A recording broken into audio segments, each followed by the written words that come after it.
అందరికీ welcome to my channel. ఒక చిన్న మినీ బ్లాగ్ ఏంటంటే శివరాత్రికి వచ్చిన తర్వాత చాము ఇప్పుడే హాస్టల్కి వెళ్తుంది. సో తనని మేము డ్రాప్ చేయడానికి గేట్ దగ్గరికి అయితే వచ్చేసాము.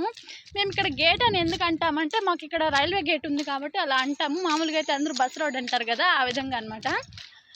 సో ఎప్పుడు మిన్నీ పుట్టక ముందు ఎప్పుడు నేను ఇక్కడ వాకింగ్కి వచ్చేదాన్ని. ఐస్ క్రీమ్ రాగానే చూడండి చిన్ని బండి వస్తుందని చెప్తుంది.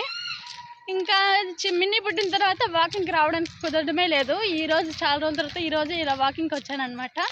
సో ఇదన్నమాట మా గేట్ వేశారు, ట్రైన్ వస్తుంది ఇప్పుడు.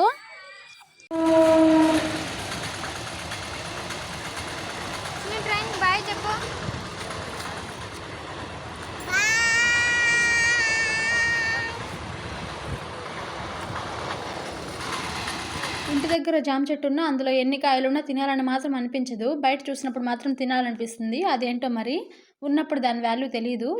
ఎక్కడైనా అంతే. ఇంకా చాము కూడా అంతే. ఇంటి దగ్గర ఎన్ని కొబ్బరికాయలున్నా మళ్ళీ ఇక్కడ వచ్చి నాకు కొబ్బరి బొండం కావాలి, ఎనర్జీ కావాలని చెప్పి కొబ్బరి బొండం అయితే తాగేసింది. ఇంకా పులుగుండు వీడియో ఎక్కడం పెట్టారు, దిగడం పెట్టలేదని చాలామంది వాట్సాప్లో మెసేజ్ చేశారు. అది నాకు వీడియో పెట్టడానికి టైం సరిపోవట్లేదు ఎడిటింగ్ చేయడానికి. అందుకోసం సండే అయితే పెడతాను. ఇంకా నిన్న బర్త్డేకి వెళ్ళినప్పుడు రైస్ అని చెప్పాను కదా, అది వచ్చి కోకోనట్ మిల్క్ రైస్ అనమాట. చాలామంది వాట్సాప్లో అడిగారు అది ఏం రైస్ అని. వీడియో నచ్చితే లైక్ చేయడం మర్చిపోకండి. Bye bye.